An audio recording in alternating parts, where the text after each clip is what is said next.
আমি মরে গেলে কান্না করিও না, চোখের কোনো এক ফোঁটা জলও জমিও না। বরং মুচকি হেসে বলো, অবশেষে পাগল ছেলেটির ঝামেলা থেকে মুক্তি পেলাম।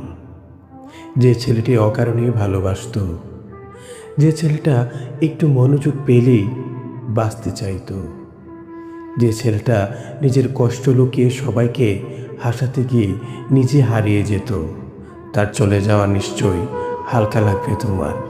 আমি জানি আমার ভালোবাসা ছিল ভারী, আমার উপস্থিতি ছিল বাড়তি, আমার অনুভূতিগুলো ছিল অপ্রয়োজনীয়।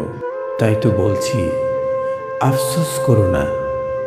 ভাবো, একটা ঝামেলা কমে গেল। শুধু একটা অনুরোধ, কখনো যদি নিঃশব্দে রাতে হঠাৎ মনে পড়ে যায় একটা মানুষ ছিল যে নিজের সব দিয়ে তোমাকে ভালোবাসছিল, তখন আর কিছু না হোক, 1 সেকেন্ড চুপ থেকো। এটুকুই আমার জন্য অনেক।